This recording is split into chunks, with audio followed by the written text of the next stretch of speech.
mempunyai istri ini, di lingkungan saya, di keluarga saya kalau ketemu nenek saya, kakek saya selalu berdoa, intinya seperti saya harus dipisahkan dengan orang kafir. Memang saya nggak pintar bahasa Arab dan nggak tahu bahasa Arab, setahu saya cuma ayat-ayat waktu sholat saja. Jadi bahasa-bahasa Arab apa sepertinya nggak tahu. Yang penting setiap berdoa dia nyatakan orang tua saya kafir, kafir, kafirun, kafirun gitu. Apa dipikir, oh berarti istri saya itu dianggap kafir. Karena memang dari awal sudah nggak setuju. Tetapi di sini ternyata sangat beda sekali dengan tujuan mereka. Karena keseharian saya melihat istri saya itu istri yang sangat lembut ya. Saya waktu itu tahun 76 mulai punya anak satu, tahun 80 punya anak satu, jadi dua, satu lagi, dan 83 punya anak ketiga. Jadi anak saya tiga. Nah, dari ketiga anak ini tidak pernah saya lihat istri saya bentak sama anak, nggak pernah marah sama anak, nggak pernah, apalagi dengan saya. Pokoknya nggak pernah ada kata-kata yang keras atau apapun, nggak pernah. Saya pikir, oh, sementara di keluarga saya, sedikit-sedikit kafir, kamu orang kafir, orang kafir. Gitu. Saya mikir, loh, kok orang kafir kok malah baik begini gitu. Dan saya selalu lihat dia, siap mau makan berdoa, mau tidur berdoa, bangun tidur berdoa, terus dan orangnya lembut. Saya pikir, wah, ini kekristenan ini kok baik ya gitu. Saya pikir seperti itu. Jadi akhirnya tahun 83 pernah satu saat anak saya yang laki-laki yang besar itu tahun 83 itu baru kelas 5, kalau enggak kelas 6 itu. Mungkin kelas 5 ya. Dia kelahiran 76. Mungkin kelas 3, kalau kelas 2 saya ingat, masih kecil banget. Dia tanya, "Bapak itu Kristen apa Islam toh?" Ya. Kenapa? Kalau Islam kok nggak pernah ke masjid. Ya, memang saya jarang masjid, tapi sholat di rumah. Tapi kalau Kristen kok nggak pernah ke gereja? Nah, pertanyaan itu menggelitik saya. Walaupun sebenarnya dalam waktu akhir-akhir tahun itu, saya selalu memikirkan kebaikan. Oh, Kristen seperti itu ya. Walaupun saya nggak tahu seperti apa sih Kristen, pengajaran seperti apa, cuma saya yang lihat kebaikannya saja. Akhirnya waktu anak saya tanya, yang laki-laki yang besar, ya udah, besok minggu bapak tak ke gereja. Nah, itu ceritanya. Akhirnya saya ke gereja. Ya, ke gereja setelah berapa bulan saya dibaptis. Nah, ini saudara, jadi kekristenan waktu itu kekristenan yang biasa. Karena apa? Karena dalam kenyamanan hidup yang mapan itu hal seperti itu sebenarnya nggak perlu membutuhkan Tuhan. Ini fakta, ya. Merasa hidupnya enak, merasa saya sudah benar, ya. Tapi itulah cara Tuhan, ya, membuat sesuatu itu dengan caranya yang di luar perhitungan kita. Karena saya dari awal tidak pernah ingin jadi Kristen. Tapi kenapa saya terdorong seperti itu? Dan ternyata baru tahu saya setelah jadi Kristen beneran, karena kalau saya jadi Kristen itu bukan saya yang memilih Tuhan. Tapi ada satu ayat yang dikatakan, bukan kamu yang memilih aku, tapi aku yang memilih kamu. Oh, jadi seperti itu. Ya, akhirnya saya jadi Kristen. Perjalanan karir saya terus tetap meningkat. Bahkan secara materi, secara berkelimpahan. Haleluya, puji Tuhan. Salam sejahtera dalam kasih Tuhan kita Yesus Kristus. Bagaimana kabar saudara? Hari ini kami berdoa saudara semua dalam keadaan sehat dan diberkati oleh Tuhan. Saudara-saudara, pekerjaan-pekerjaan yang besar dari Tuhan terus terjadi hari-hari ini, di mana Tuhan terus menunjukkan kekuatan dan kuasa-Nya. Tuhan terus menyelamatkan orang-orang dari keterpurukan mereka. Tuhan terus menyelamatkan orang-orang itu dari perhambaan pengajaran-pengajaran sesat, pengajaran-pengajaran yang tidak benar.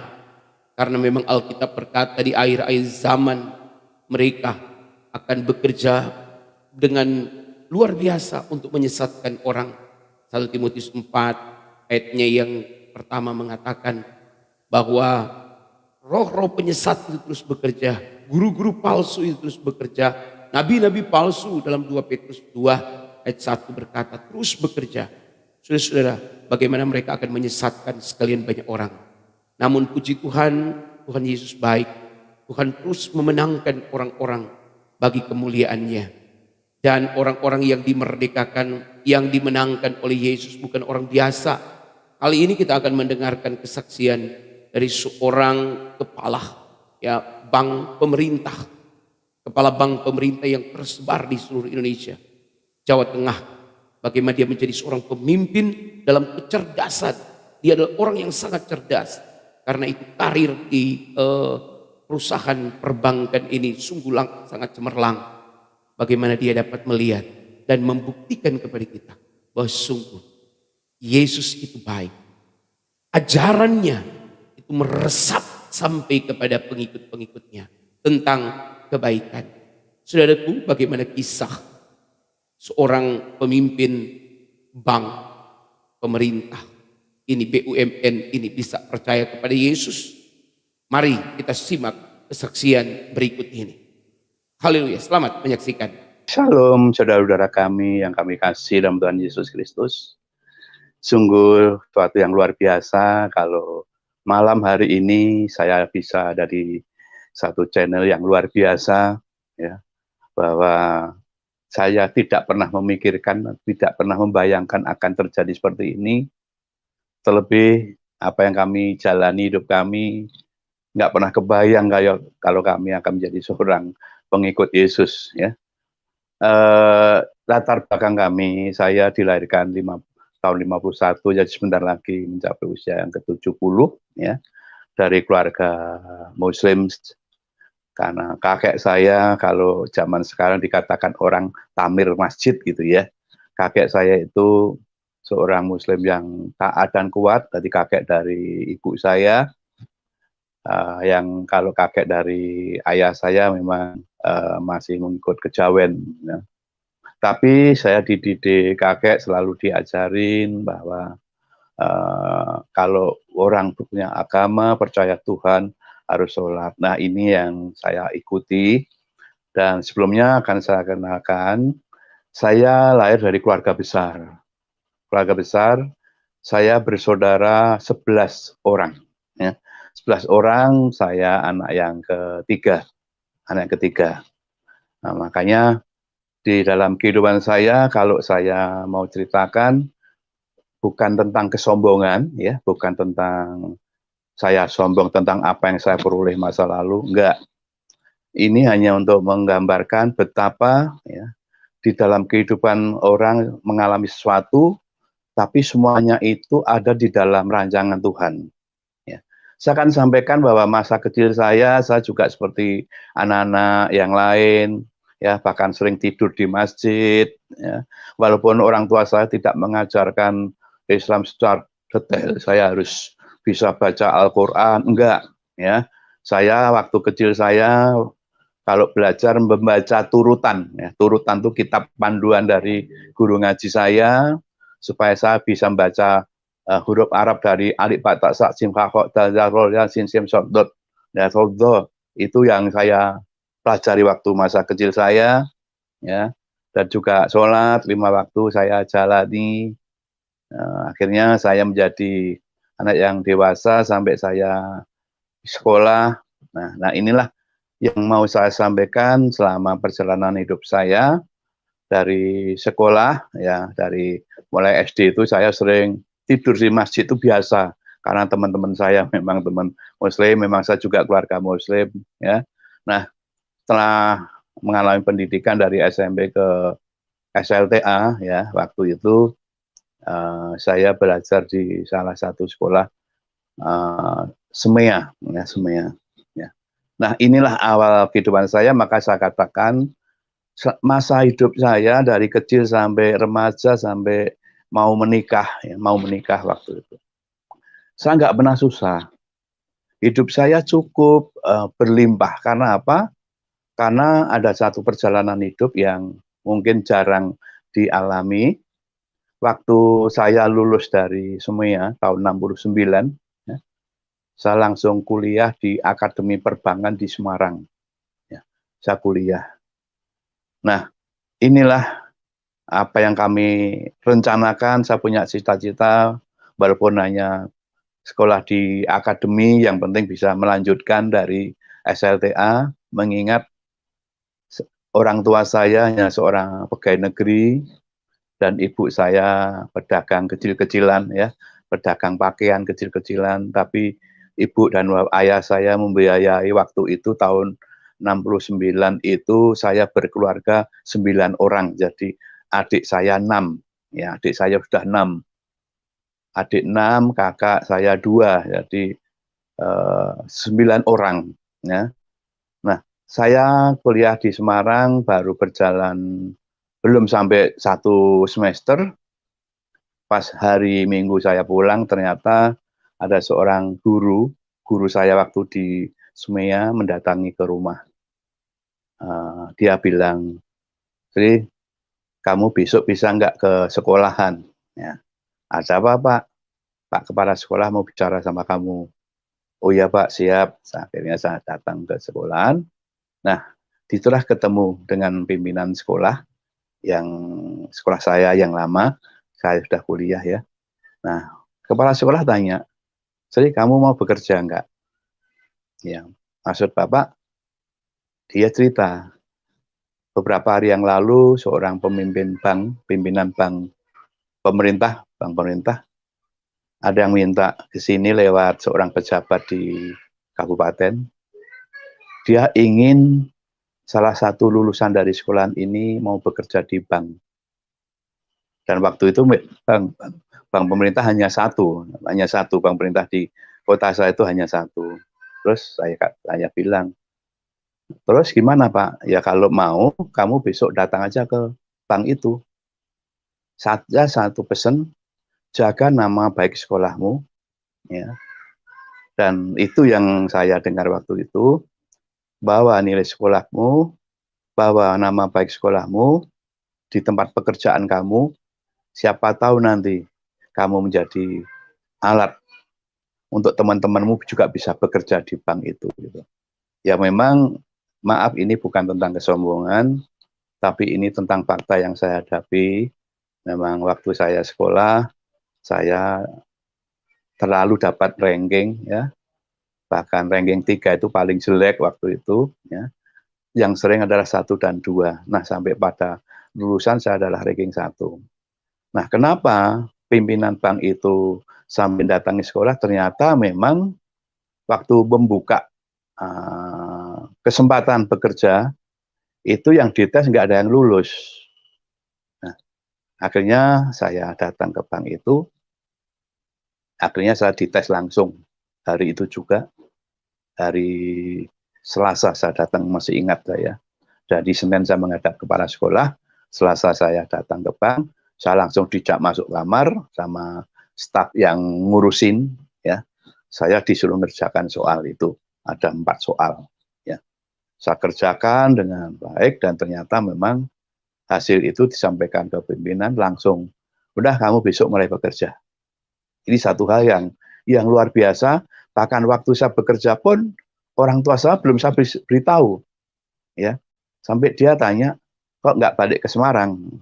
"Enggak, Pak."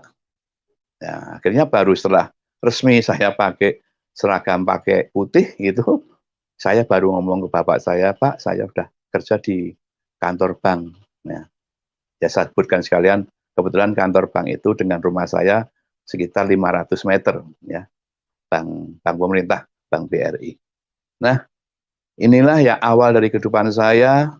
Saya juga nggak nyangka bahwa secepat itu saya nerima pekerjaan dengan pertimbangan untuk meringankan beban orang tua juga. Karena dengan pegawai negeri gaji berapa, sementara anak cukup banyak, ya.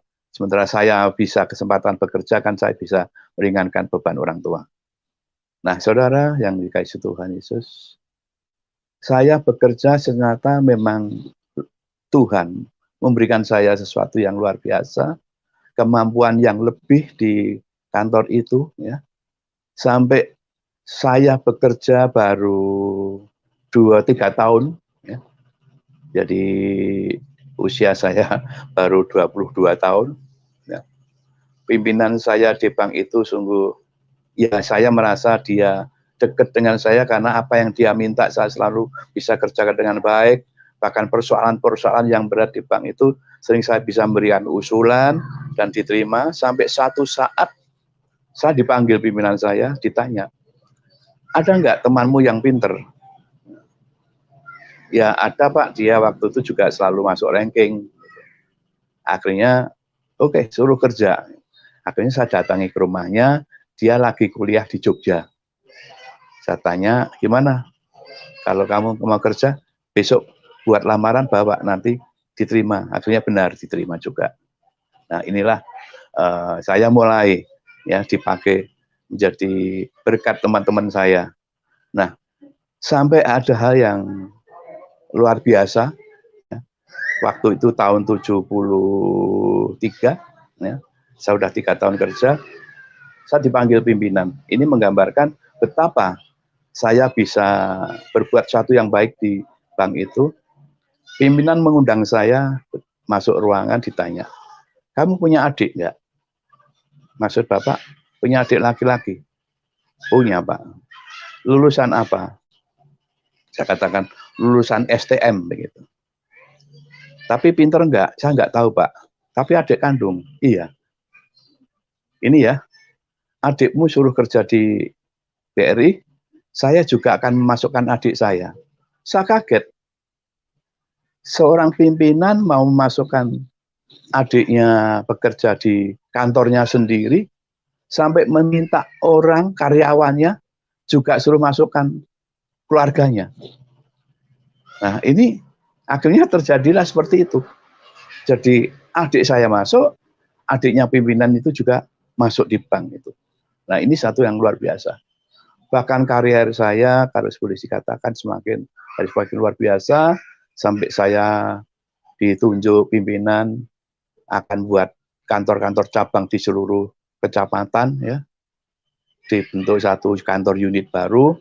Saya harus nyeleksi karyawan, saya harus memilih karyawan, saya harus ngetes karyawan. Bahkan di situ banyak sekali adik-adik kelas saya yang saya tolong untuk bisa masuk kerja di BRI. Inilah awal saya karier saya di BRI. Nah, ternyata perjalanan hidup saya mulai agak ada perubahan tentang situasi keluarga. Itu di tahun 75. Karena saya kenal dengan seorang gadis, ya, yang waktu itu saya betul-betul jatuh hati, kebetulan dia seorang Nasrani. Nah inilah pertentangan yang sangat berat, ya, antara saya seorang Islam yang masih tekun menjalankan sholat, sementara kok saya jatuh hati dengan seorang Nasrani, ya. Akhirnya dengan pertimbangan, ya udahlah nggak apa-apa, nanti jalani aja ibadah masing-masing, gitu ya. Tapi perjalanannya nggak segampang itu. Untuk saya bisa menikah dengan gadis itu nggak gampang, karena kebetulan gadis itu satu wilayah dengan saya di salah satu kelurahan, dan kepala kalurahannya adalah ayah saya. Ayah saya jadi kepala kalurahan, jadi lurah. Saya nggak mungkin bisa, pasti orang tua menolak, karena orang tua sudah nggak setuju saya berhubungan dengan gadis itu. Tapi yang namanya cinta, ya, nggak bisa dihalangi. Akhirnya dengan upaya apapun, saya harus bisa menikah dengan wanita, dengan gadis ini.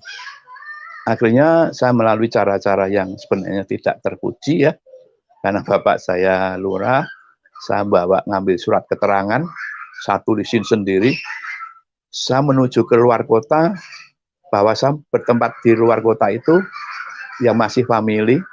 Akhirnya saya dinikahkan di situ. Ngundang, waktu itu ngundang penghulu.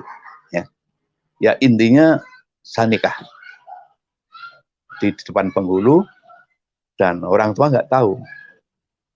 Baru setelah beberapa bulan dari pihak mertua rasanya nggak enak, kok saya terus ke situ, padahal bukan apa-apa. Kebetulan waktu nikah dulu saksinya adalah Pak RT dari mertua saya. yang rumahnya di samping. Jadi kalau saya main ke situ sampai malam pun nggak apa-apa karena memang itu istri saya. Cuma orang lain nggak ada yang tahu. Akhirnya suatu saat dibuat satu resepsi pernikahan dan di situ keluarga saya tidak mau terima sehingga waktu resepsi tidak ada satupun yang datang cuma adik saya yang saya masukkan kerja di BRI itu ya. Nah, inilah perjalanan hidup.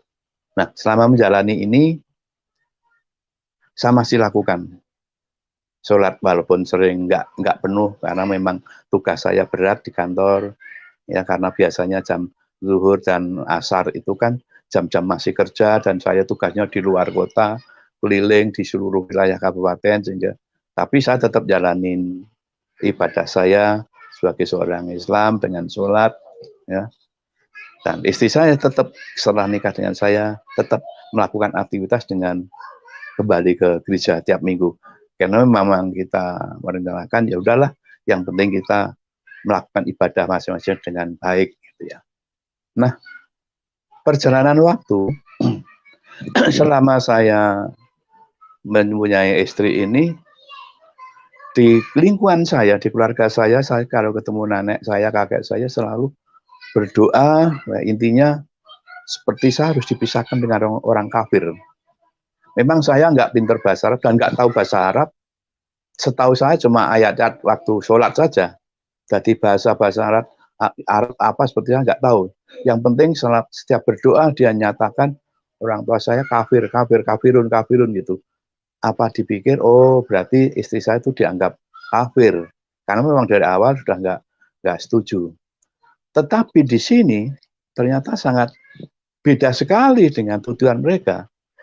Karena keseharian saya melihat istri saya itu istri yang sangat lembut ya.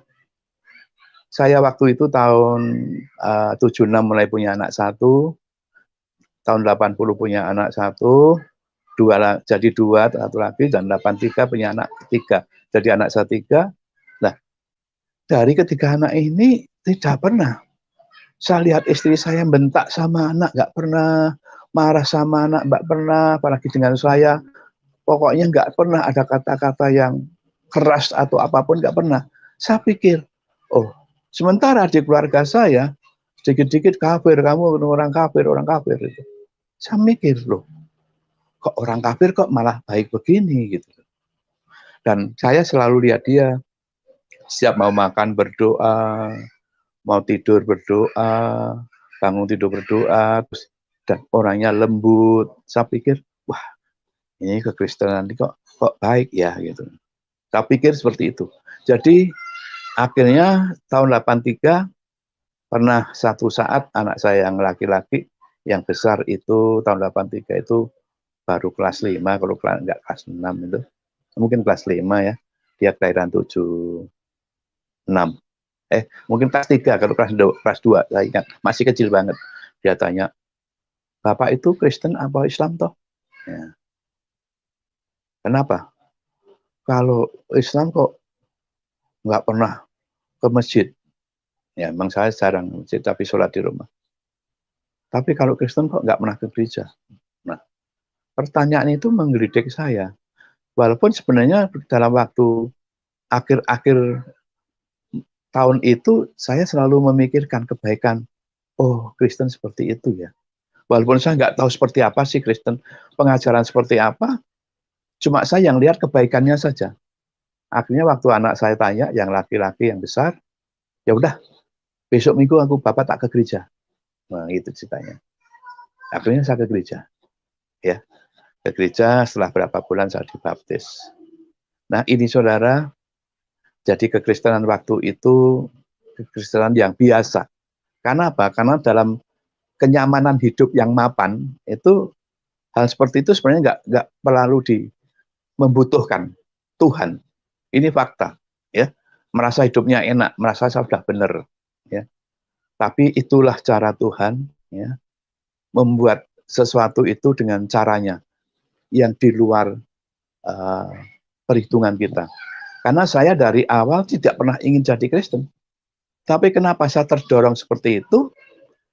Dan ternyata Baru tahu saya setelah jadi Kristen beneran, karena kalau saya jadi Kristen itu bukan saya yang memilih Tuhan, tapi ada satu ayat yang dikatakan, bukan kamu yang memilih aku, tapi aku yang memilih kamu. Oh, jadi seperti itu. Ya, akhirnya saya jadi Kristen. Perjalanan karir saya terus tetap meningkat, bahkan secara materi, secara berkelimpahan. Bahkan pada tahun 78 ya, 78 ya, sebelum saya baru punya anak satu, ya, karir saya banyak hal-hal yang luar biasa. Bahkan saya menerima jabatan bukan hanya sekedar pengawas unit, pengawas karyawan, dan penyeleksi karyawan. Saya juga diangkat menjadi bagian kredit, ya, bagian kredit yang waktu itu namanya masih Mantri BRI. Ya, itu enak.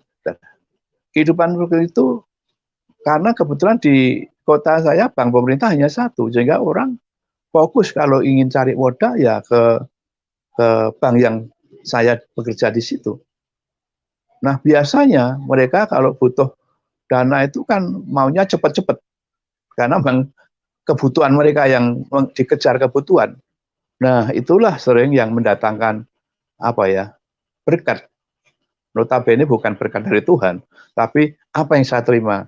Sehingga kalau saya bangun pagi, sudah banyak orang yang nunggu saya, ketemu saya, pokoknya minta, saya kemarin daftar, saya minta dipercepat.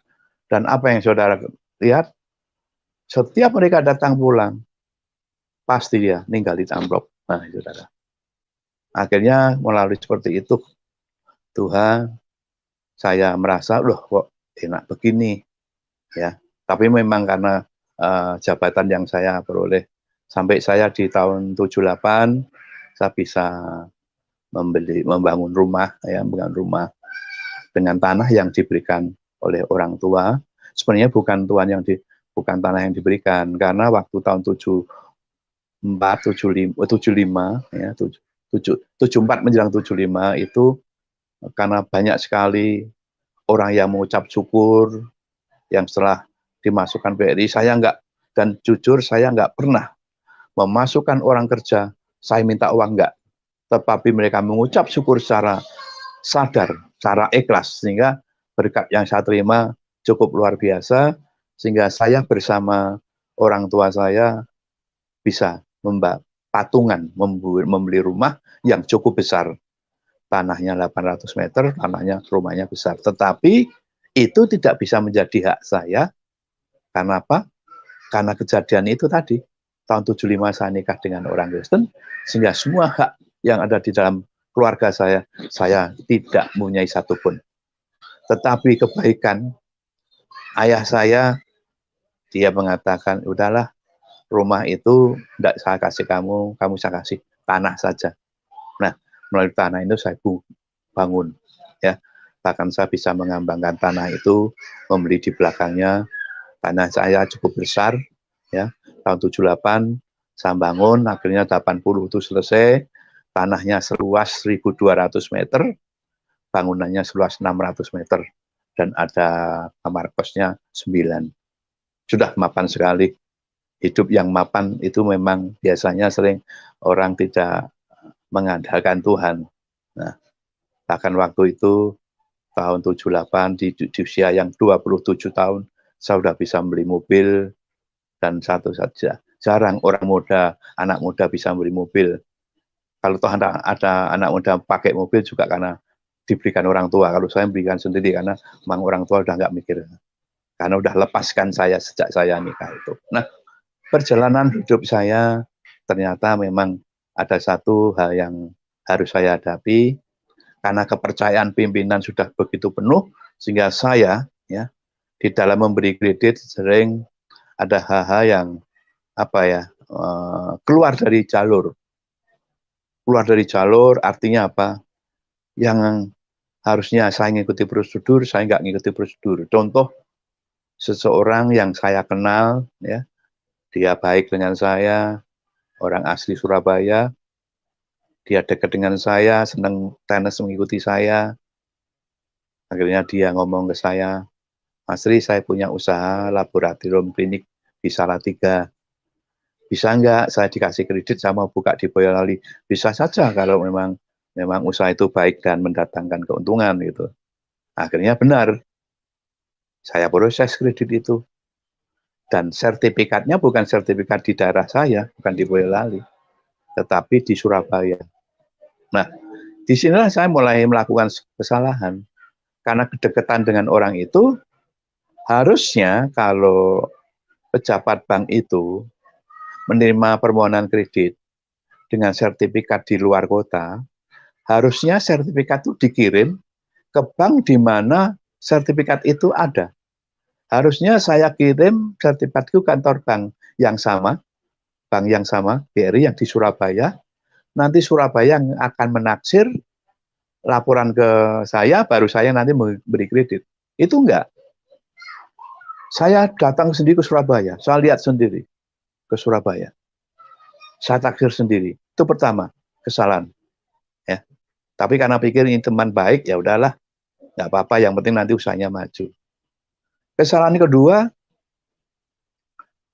waktu dia membeli alat-alat laboratorium termasuk alat USG, ronsen dan sebagainya, ya, waktu itu 100 juta itu kredit yang cukup besar. Mungkin sekarang bisa 10 M kali ya. Nah itu seharusnya barang sudah sampai dan saya cek lihat ada barangnya, baru kwitansi saya tanda tangani. Tapi waktu itu saya enggak. Kwitansi dihadapkan saya tanda tangani, padahal barang belum datang. Artinya bank mengeluarkan duit. Ternyata duit itu enggak dipakai untuk beli alat. Nah ini dampak. Sehingga dia tidak membuka usaha ini. Ini secara ketentuan saya sudah salah besar. Apalagi kreditnya tidak lancar, itu bermasalah. Nah, selain itu juga banyak kredit-kredit yang tidak lancar, gitu, karena memang saya yang beri, dan untuk kredit dinyatakan lancar sampai saya menolong mereka. Saya yang menolong mereka. Membayari dulu, nalangin kalau orang Jawa bilang, nalangin. Sampai banyak, sampai uang saya udah habis, sampai saya untuk nalangin mereka, saya pinjam ke rentenir. Aneh kan saudara? Sebagai bank yang ngasih kredit sampai pinjam uang keluar dengan bunga yang tinggi. Supaya apa? Supaya saya bisa membayarin utang-utangnya nasabah saya yang nunggak itu. Supaya apa? Karena ada ketentuan, kalau nasabah saya yang nunggak lebih dari 3% jumlah outstanding kredit yang saya kelola, ya, saya sudah nggak boleh mengeluarkan pinjaman lagi. Saya nggak boleh lagi memeriksa pinjaman. Kalau saya nggak memeriksa pinjaman, berarti apa? Berarti ya ini tadi kembali kepada uang. Kalau saya nggak boleh memeriksa pinjaman, ya berarti nggak ada amplop yang datang ke rumah. Nah ini saudara. Makanya saya bela-belain. Nah akhirnya meledaklah mulai tahun 90. Kasus kreditnya makin banyak yang nggak beres, uang saya sudah banyak ke situ. Bahkan saya punya pinjaman ke rentenir juga cukup banyak. Nah, saya baru ingat Tuhan. Ya, saya mulai sadar bagaimana Tuhan menolong sampai saya itu selalu dalam kegiatan rohani saya mulai berubah total. Saya berusaha untuk mencari Tuhan sampai saya ketemu seorang evangelis penginjil dari Alor daerah NTT. Ketemu saya. Nah, dialah yang membimbing saya untuk mengalami kedekatan dengan Tuhan. Dia yang bimbing saya. Tiap jam 3 pagi kita doa bareng-bareng. Bahkan dia itu dipakai Tuhan secara luar biasa. Hal-hal yang belum terjadi dia bisa. Waktu berdoa bisa memberitahu saya. Sampai ada hal yang luar biasa. Dia katakan begini, Bapak, nanti Bapak akan perjalanan hidup Bapak akan mengalami sesuatu yang luar biasa. Bapak keluar dari rumah besar yang pintunya satu. Saudara, rumah besar pintunya satu itu saya bayangkan susah waktu itu. Susah. Maksudnya apa rumah besar itu satu? Dan dia katakan begini, rumah besar pintu 1 itu Bapak nanti berjalan di jalan yang lebar, luas, terang sekali seperti jalan tol. Nah, saya belum ketemu. Rumah besar pintunya 1 itu apa? Saya pikir setelah saya gali, apa ya? Waduh, saya belum ketemu jawaban itu apa. Tetapi persoalan yang saya hadapi makin berat. Tunggakan semakin banyak dan ternyata sampailah dari kantor pemeriksa di Semarang melihat kesalahan saya waktu saya memberikan kredit melanggar prosedur. Mereka menganggap saya ikut bersama orang itu untuk merugikan bank. Akhirnya oleh atasan saya dilaporkan polisi. Ya. Dianggap saya bersekongkol dengan peminjam yang nggak mau bayar. Dan saya masuk ditahan di polisi. Ya. Tapi itu pun luar biasa di dalam kantor polisi. Saya ngalami pencuri-pencuri itu kalau pagi dibentak-bentak, ditendang-tendang, suruh mandi. Saya enggak. Saya ditanya, Pak Sri mandi sekarang atau nanti? Nah ini satu hal apa? Karena saya mulai dekat dengan Tuhan.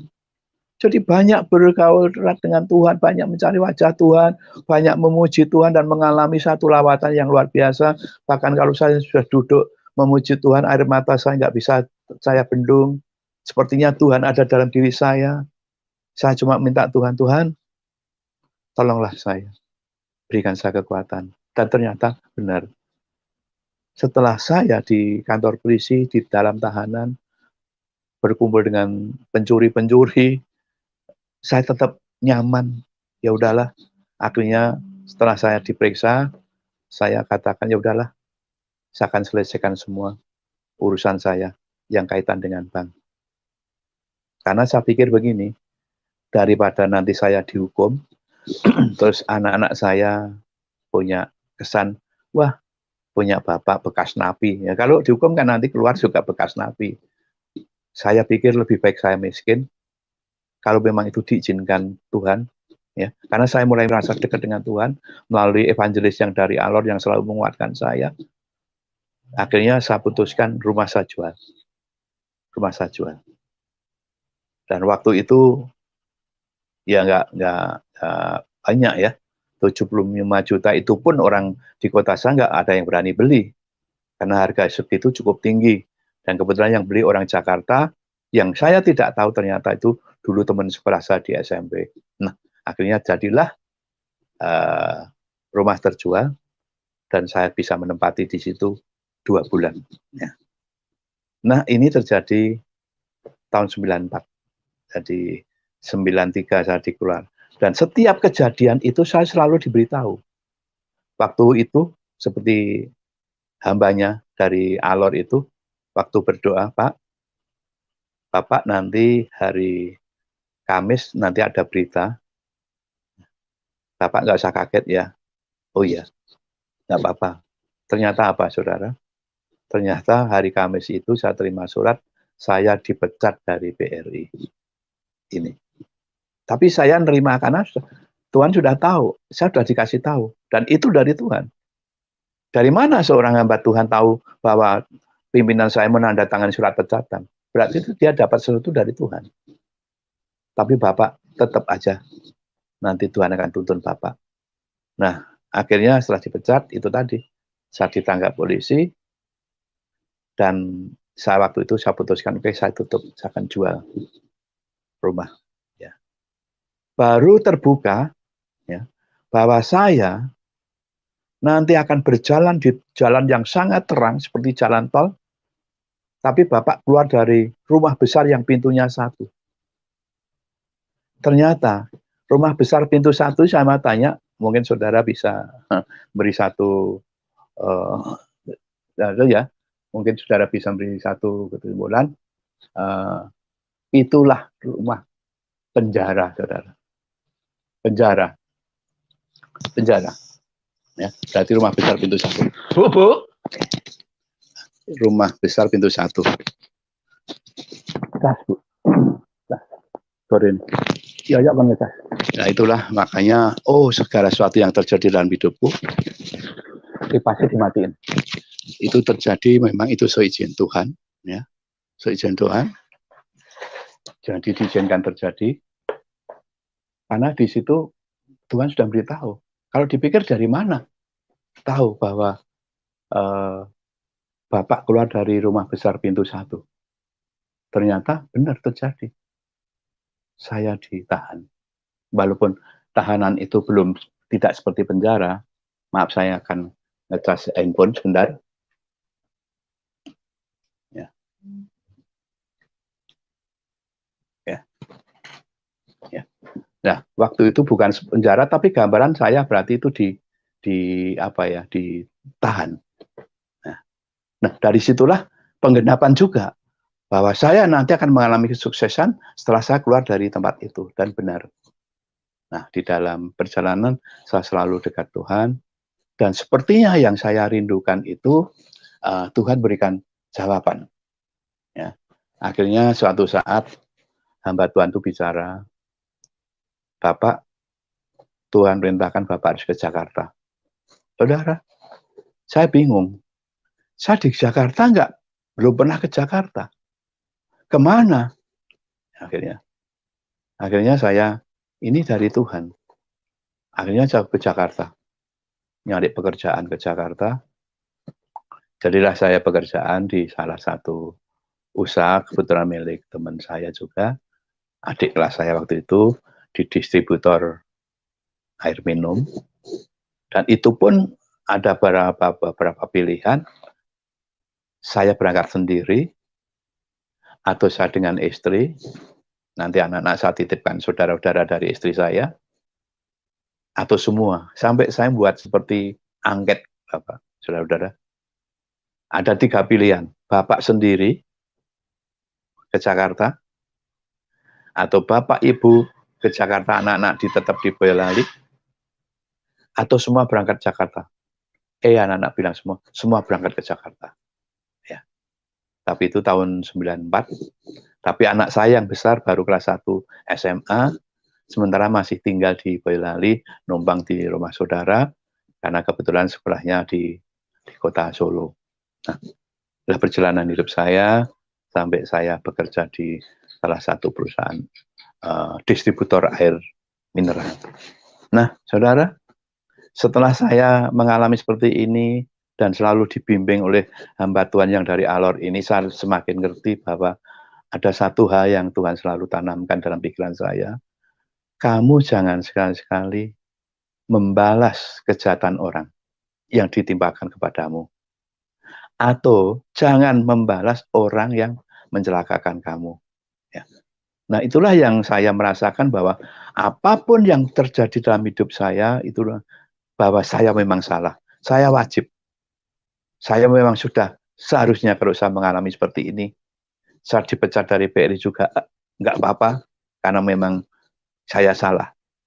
Walaupun mereka yang teman-teman mencari kesalahan saya, melaporkan ke saya tetap ikhlas saja, nggak apa-apa. Memang ini harus saya alami, dan saya selalu, Tuhan, kalau memang ini harus saya jalani, saya akan jalani. Ya, ini kedekat dengan Tuhan itu seperti itu, merasakan. Bahkan kalau dikatakan ada satu ayat yang saya dengar setelah ikut Tuhan secara mendekat sekali itu, kepadamu yang lebih lesu, datanglah kepadaku, aku akan berikan kelegaan. Nah, saudara, ini yang selalu luar biasa kalau ditanya, apa sih hebatnya ikut Tuhan Yesus? Soal kekayaan belum tentu menjamin. Tetapi yang satu hal yang tidak bisa diberikan oleh yang lain, bahwa di dalam mengikut Yesus, Yesus sanggup mengangkat beban hidup saya. Salah satu yang saya renungkan waktu itu, salah satu firman yang ada di Perjanjian Lama dari Yeskiel 36 ayat 26. Aku akan berikan kepadamu hati yang baru, dan roh yang baru kutaruh dalam batinmu. Dan kamu akan memiliki hati yang taat. Saudara, dari orang yang hidup berkelimpahan, ya, tahu-tahu harta, rumah yang besar sekali, habis. Waktu itu tahun 90 mobil saya 3 habis juga. Ya. Menjadi orang yang tidak punya apa-apa. Itu kebanyakan ya mungkin sudah stres. Karena apa? Apa yang harus kami lakukan ke depan? Apa yang harus kami jalani ke depan? Sementara kondisi seperti ini. Tetapi Tuhan tuh sudah memberikan kami hati yang baru. Hati yang tetap bisa bersyukur, bahkan besok akan makan apapun, nggak pernah khawatir. Makanya kalau sering sekarang saya melihat ceramah-ceramah dalam kedokteran itu, yang menggigit penyakit itu bukan karena makanan sebenarnya, tapi karena hati. Ya saya bersyukur. Sejak saya mengalami pergumulan seberat itu, hati saya tetap damai, saya tetap sukacita, bahkan tidak ada kekhawatiran sama sekali. Ya. Bahkan kalau saya waktu itu tahun 94 ya, mengalami ujian iman yang luar biasa. Kenapa dikatakan ujian iman yang luar biasa? Karena tahun 94 itu saya mengalami satu kejadian yang anehnya kejadian tahun 94 itu baru teringat kembali, ya, terulang kembali itu baru Februari 2018 kemarin. Anehnya, padahal kejadiannya tahun 1994. Tapi baru diingatkan Tuhan tahun 2018. Nanti akan saya ceritakan. Kalau saya katakan tadi dari hidup yang berkelimpahan sampai hancur, coba bayangkan saudara, kelimpahan saya seperti apa sih? Biar untuk bisa membayangkan betapa beratnya penderitaan yang saya alami waktu itu. Tahun 80, ya, di kota saya tuh yang main golf cuma bertiga. Saya, pimpinan saya, dan seorang pengusaha. Itu bermain golf sudah biasa. Bayangkan saudara, tahun 80 sudah main golf. Itu gambaran bahwa posisi saya luar biasa. Tahun 80-an kemana-mana, saya mendirikan organisasi orari yang waktu itu anak-anak muda bangga sekali jadi anggota orari. Kemana-mana bisa pakai handy talkie, saudara. Kalau sekarang HP, handy talkie sudah nggak kepake. Itu kan kebanggaan sekali waktu itu. Di sini bisa ngomong dengan yang di sana jauh, hanya dengan berdiri. Itu kan kebanggaan. Makanya anak-anak muda banyak yang ngepost di rumah saya. Memang dasar rumahnya besar. Nah, apa kejadian yang Tuhan ingatkan di tahun 2018 kemarin? Waktu saya doa pagi, jam 3 ya, menjelang akhir doa, ada satu suara. Ya. Tidak ingatkah kasih karuniaku, aku melihat imanmu. Ya. Tidak ingatkah kasih karuniaku, aku melihat imanmu. Saya dalam hati tanya, imanku yang mana ya Tuhan?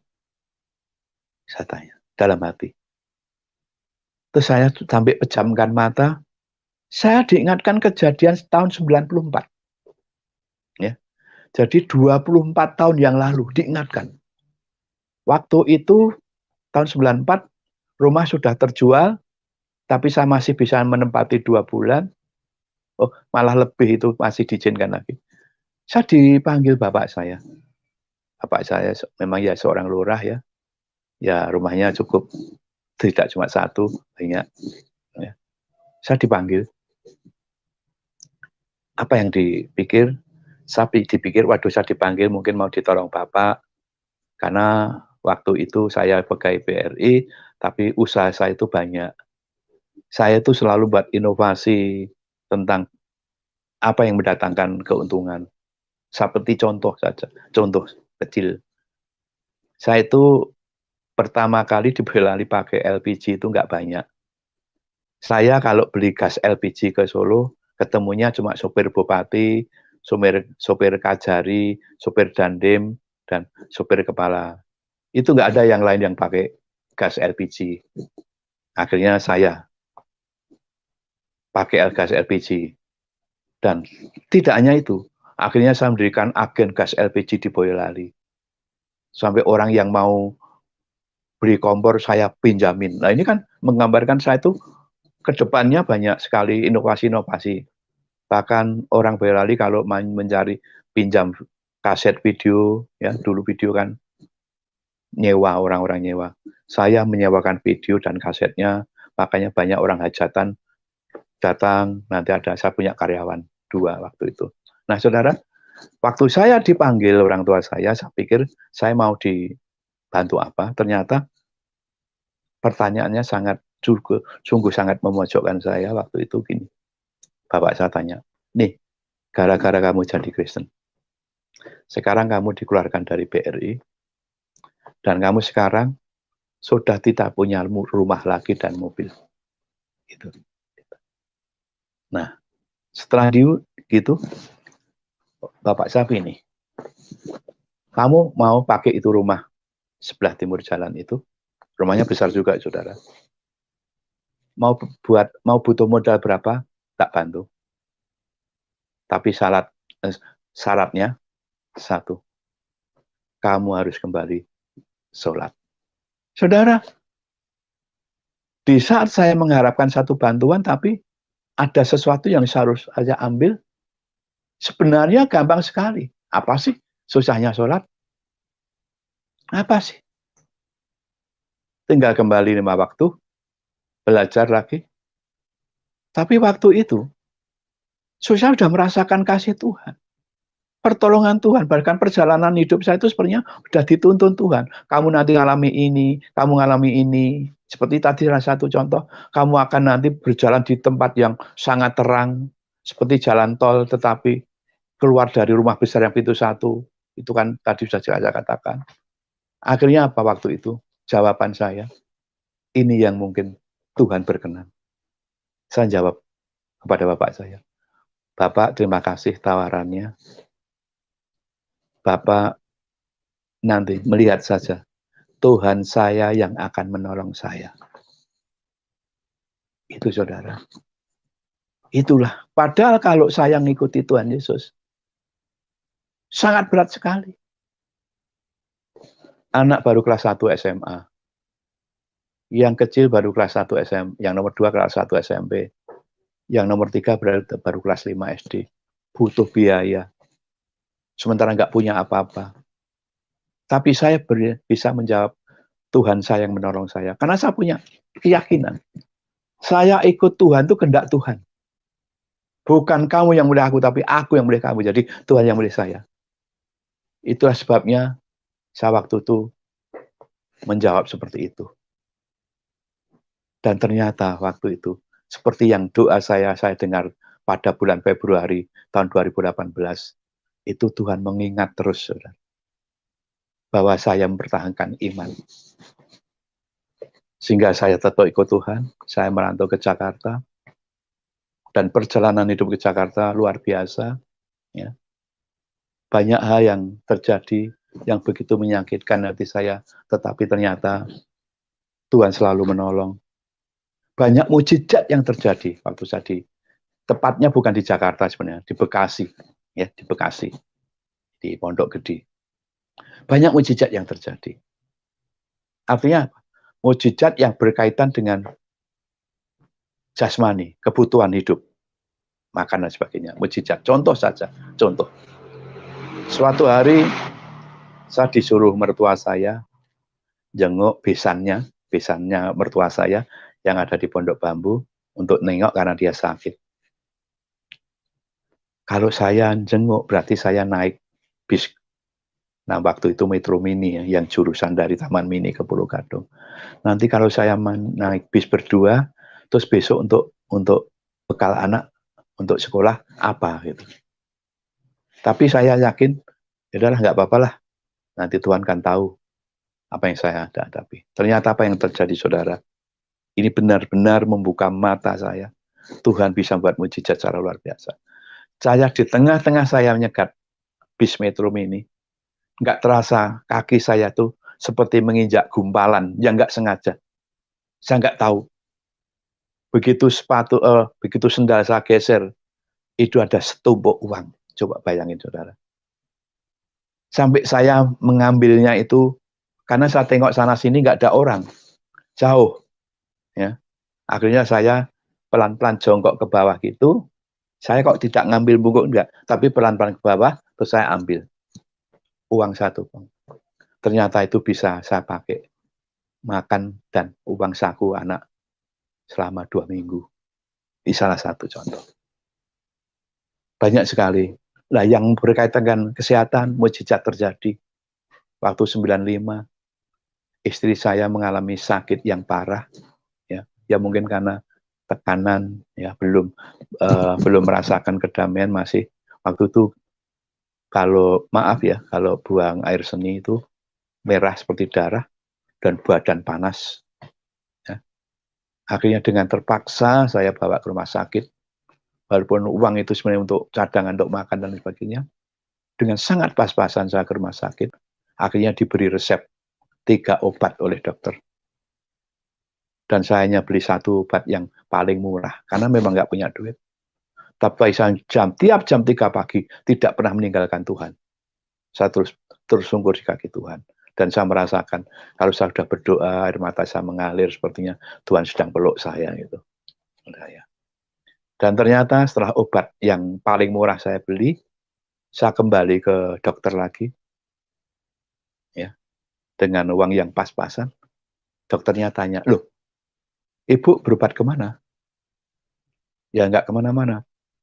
Memang ada apa, dok? Ternyata ini ginjal yang tadinya luka ginjal. Karena dikatakan waktu periksa pertama itu ginjal istri saya terluka, infeksi, sehingga bahaya. Ternyata setelah saya periksa yang kedua, dia kata, ini sudah normal kembali, sudah sehat. Sampai sekarang sudah 26 tahun nggak pernah kambuh. Salah satu mujizat kesehatan. Demikian juga saya sampai hari ini tidak pernah mengalami sakit yang parah. Kalau soal capek, biasa manusia capek. Nah, ini salah satu tanda-tanda yang luar biasa. Nah, di dalam kegiatan usaha saya di Jakarta, banyak sekali saya dibuat kecewa. Saya bekerja ikut orang, dikeluarkan. Karena apa?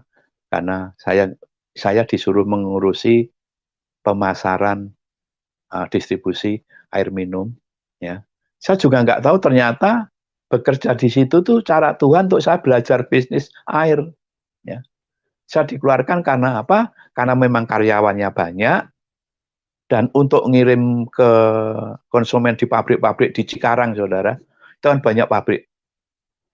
Saya harus tegas ke karyawan, nggak boleh terlambat dan berikan servis kan harus gitu. Nah, mungkin karyawan nggak senang diperlakukan seperti itu, dia ngadunya ke pemilik. Karena memang dia familinya yang punya perusahaan. Akhirnya saya yang dikalahin. Nah, saya dikeluarkan. Nah, waktu saya dikeluarkan, coba bisa bayangkan, apa yang terjadi waktu itu? Nah, akhirnya apa? Saya ngomong sama istri, Bu, mulai besok akhir Juli kita nggak kerja lagi. Terus gimana? Ya udah, nanti cara Tuhan seperti apa. Dan apa yang terjadi, saudara? Paginya ada teman yang telepon, saya terima, kaget dia. Loh, kok di rumah, Pak? Iya. Apa nggak kerja? Apa libur? Nggak libur. Loh, kenapa? Saya udah nggak kerja gitu. Loh, terus gimana anak-anak? Ya nggak tahu nanti, saya bilang gitu. Ibu mau kerja nggak? Ternyata apa, saudara, tawarannya? Jadi pembantu. Ya udah, mau. Ya udah, nggak apa-apa, mau. Terus gitu. Terus ya, nggak ngomong ibu dulu, nggak, pasti mau. Karena saya tahu kelembutan istri saya itu tidak pernah mengeluh dengan apapun yang dihadapi. Ya. Akhirnya dia kerja. Itu pun saya ngomong sama anak-anak karena dia ikut membantu, ikut dokter, ya, dokter di Otista 3, 2. Ikut dokter. Jadi kalau pagi berangkat, malam pulang, pagi berangkat juga. Hanya digaji 10.000. Nah, melalui kejadian itu akhirnya saya terinspirasi. Kenapa ya saya nggak dagang air aja gitu loh. Akhirnya benar, saudara. Ini satu yang luar biasa. Yang Tuhan berikan saya hikmat yang tidak ada orang lain yang bisa. Apa, Ma? Saya diberi hikmat, pengertian, karunia yang luar biasa. Saya bisa nambal galon aqua. Coba bayangkan. Saya bisa nambal. Akhirnya padahal bos saya yang waktu itu saya kerja, saya dikeluarkan, galonnya banyak numpuk, ada 800-an galon yang numpuk karena retak-retak, nggak bisa dipakai lagi. Akhirnya apa? Ya saya punya itu kemampuan tadi, akhirnya galon yang retak itu saya beli semua. Kalau beli galon normal 15.000, saya cuma beli 1.000. Akhirnya saya beranikan ngomong sama temen, tolong deh saya pinjam uangnya 1 juta, saya mau dagang air seperti ini. Dan itu botol itu saya tambalin tiap hari. Bisa selesai 50, 30 tiap hari saya tambalin. Akhirnya botol bisa dipakai lagi.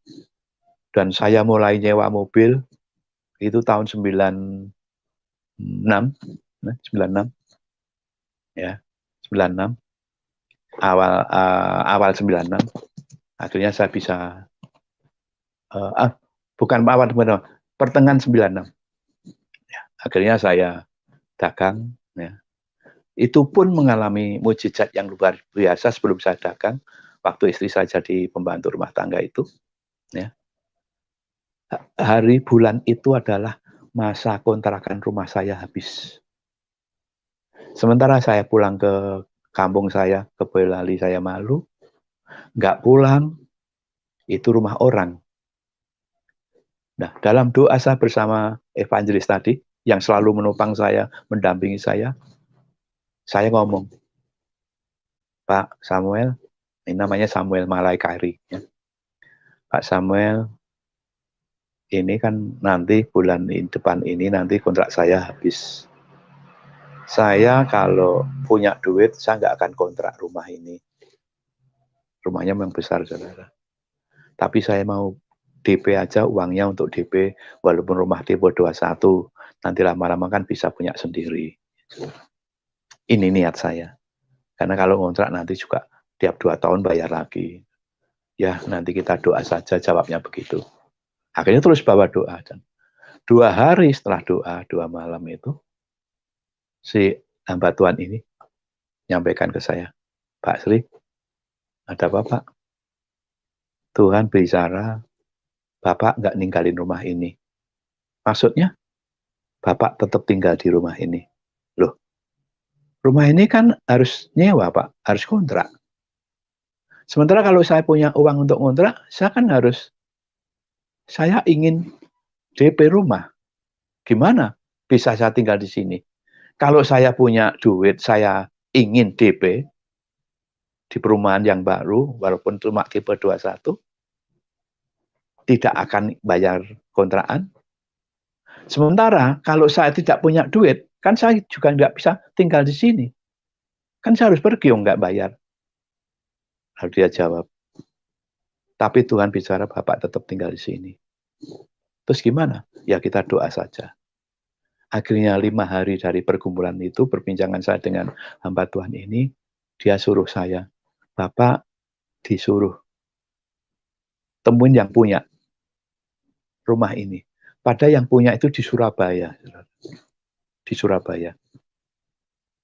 Sampai kakaknya istri saya yang di Surabaya itu nggak tega ngantarkan saya masuk ke rumahnya yang punya rumah.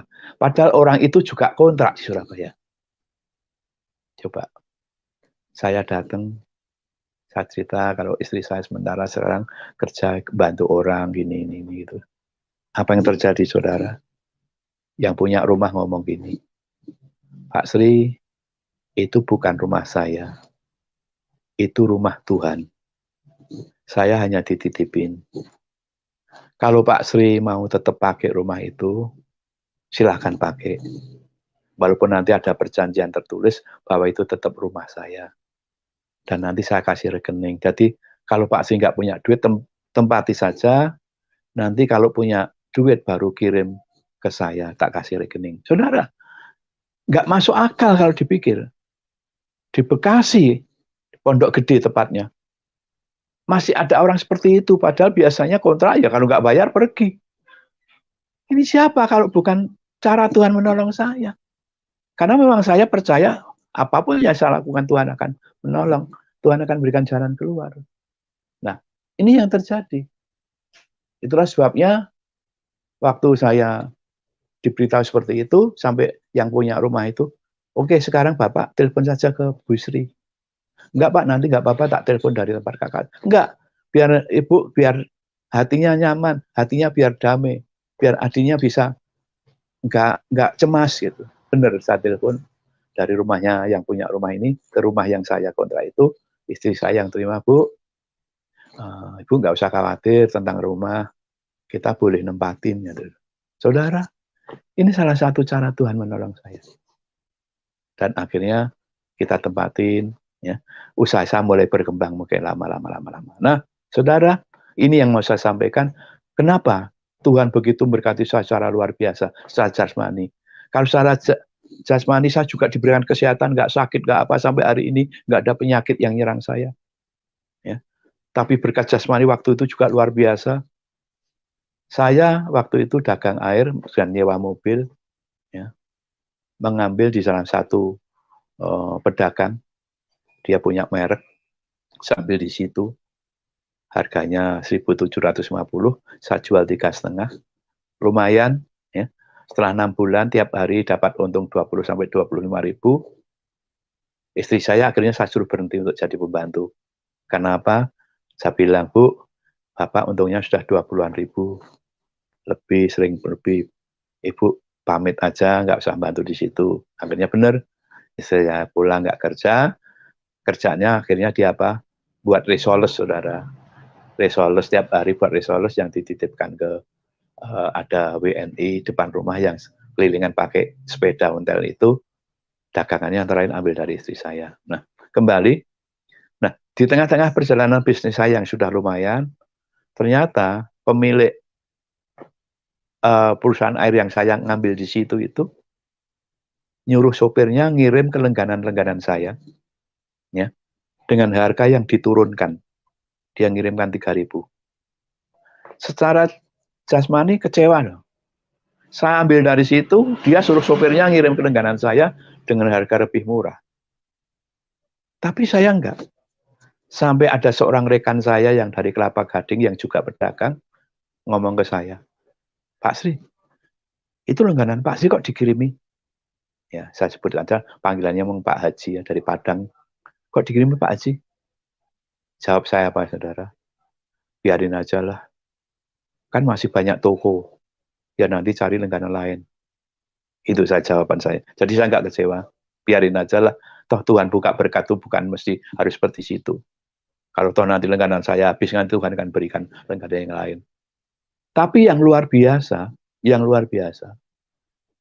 rekan saya yang namanya Pak Lukito yang dari Kelapa Gading itu ngomong, ayo Pak Sri, saya kenalkan ke teman saya.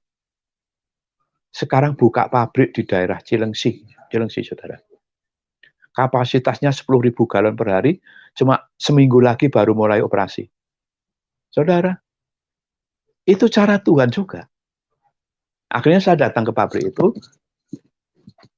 dikenalkan sama yang punya, terus yang punya ngomong, oke Pak Sri, saya kasih merek saya, Pak Sri ambil air dari sini, saya kasih harga 850.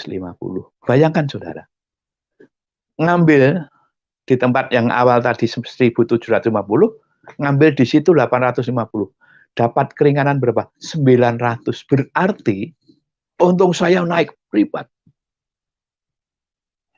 Bahkan sampai pemilik pabrik ngomong, Pak Sri cari langganan supaya ambil di sini, yang pada ambil di sini, nanti Pak Sri saya kasih fee. Saya dapat fee per galon 200 rupiah. Akhirnya apa? Tiap bulan saya dapat jatah dari pabrik itu antara 2,5 sampai 3,5 juta. Bayangin saudara. Cara Tuhan menolong.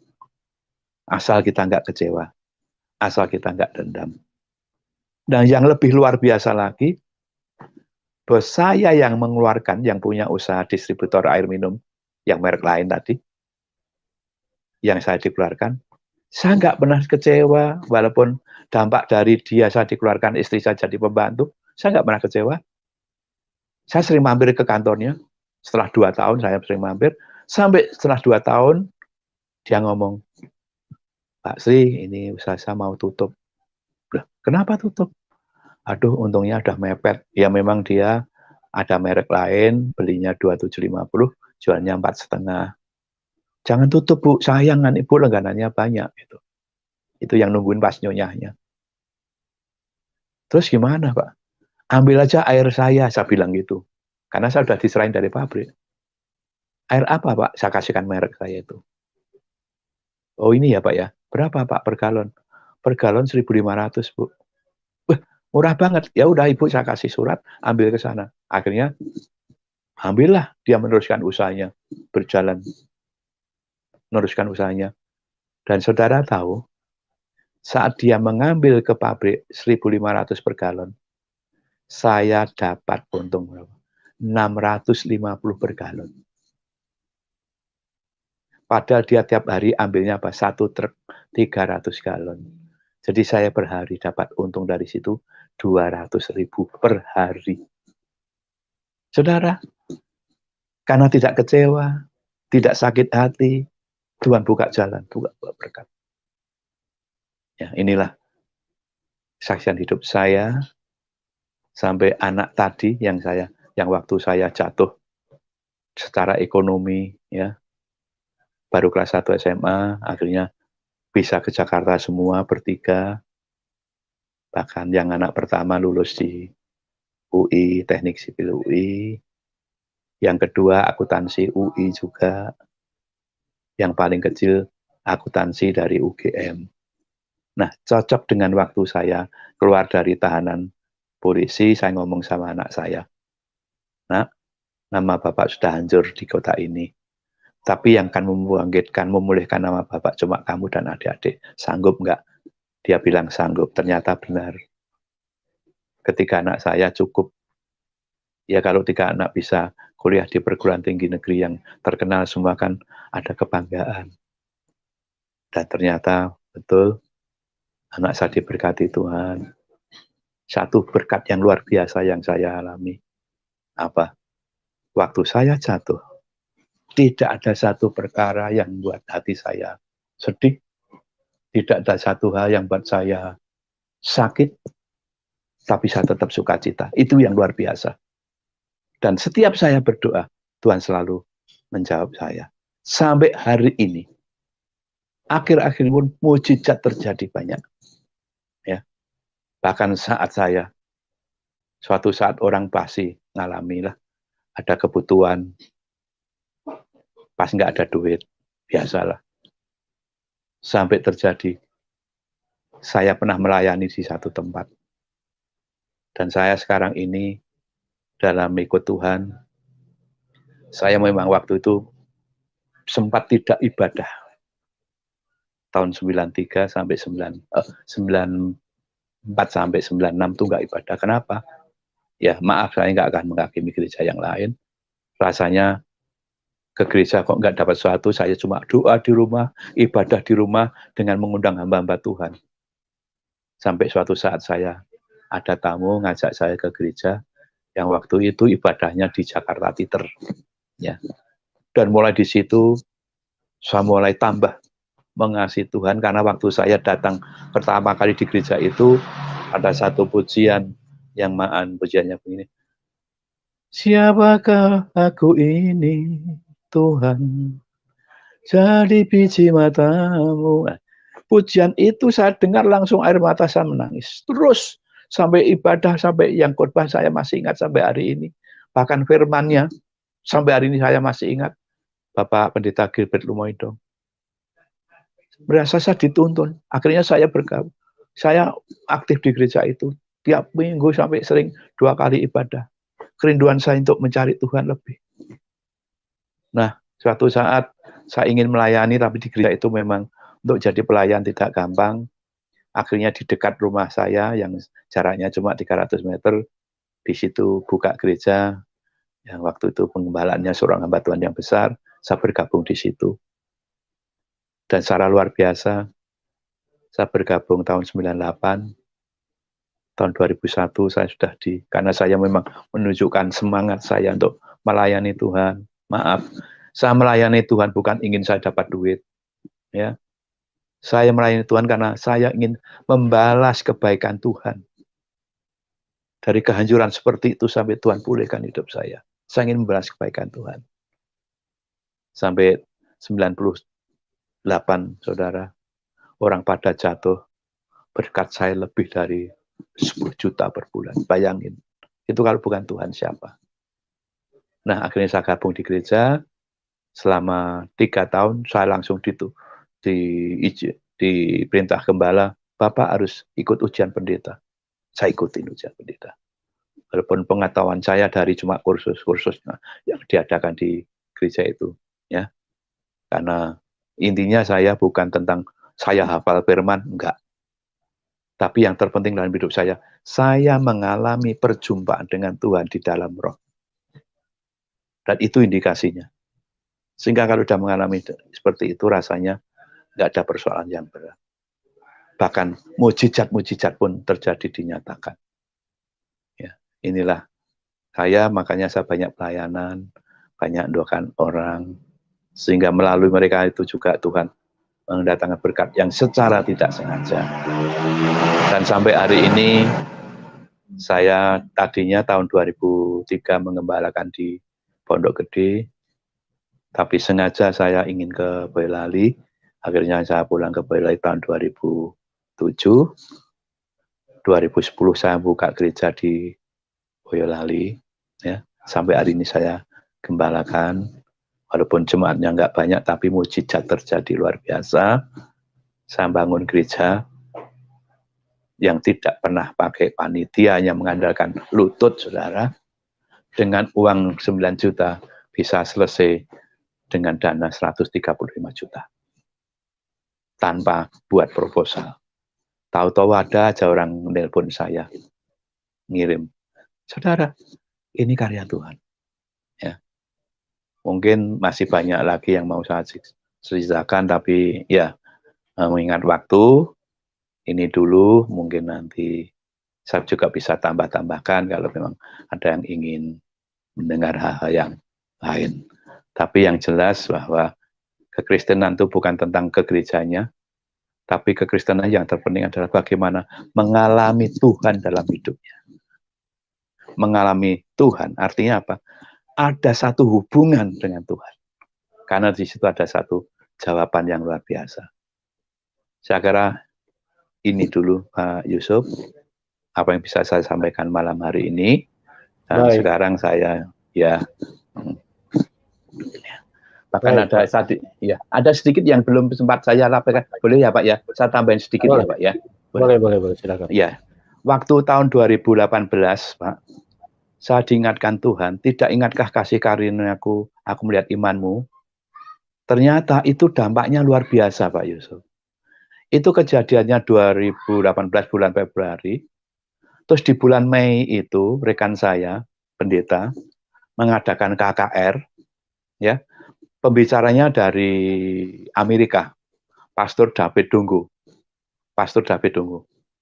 Nah, yang mengherankan,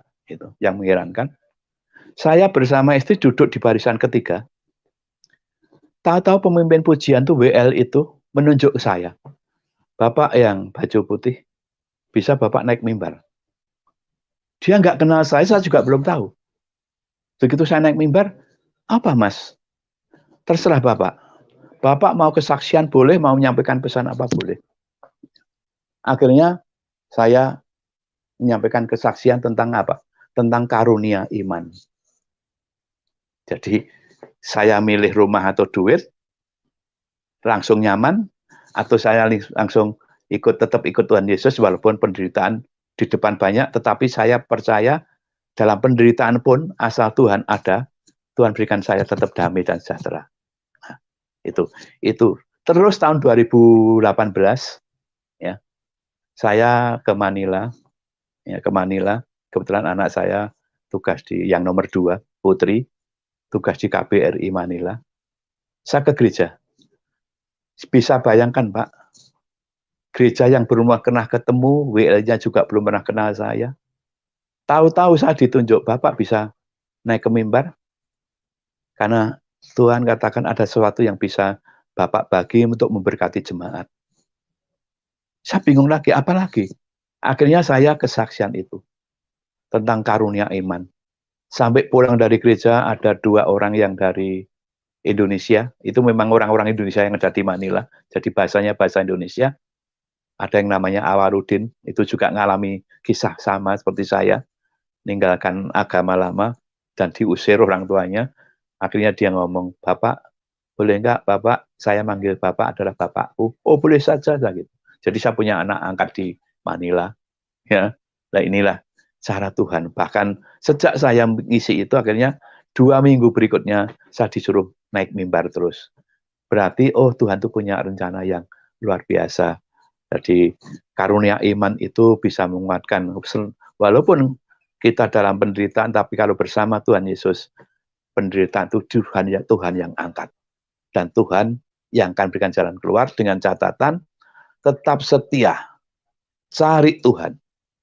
Jangan asal-asalan. Bangun hubungan yang intim dengan Tuhan. Karena nanti di situ Tuhan akan melakukan perkara. Satu ayat yang luar biasa.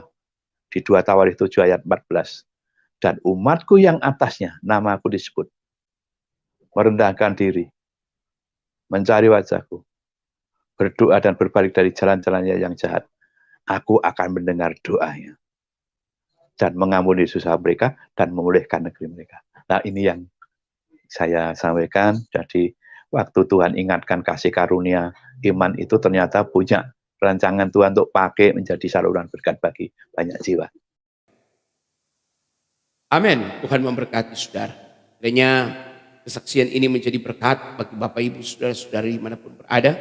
Jangan lupa untuk terus men-sharekan, ya, like, subscribe, atau teruslah kita bagi-bagikan ini kepada kerabat kita, saudara-saudara kita, supaya mereka diberkati oleh Tuhan. Bahwa orang-orang yang datang kepada Tuhan, yang disebut mur tadi, bukanlah orang-orang biasa, hanya orang biasa, tapi mereka adalah orang-orang yang dipakai dan diurapi Tuhan. Jadi semua memberkati kita semua. Sampai berjumpa lagi dalam program acara kami selanjutnya. Tuhan Yesus memberkati. Shalom. Haleluya.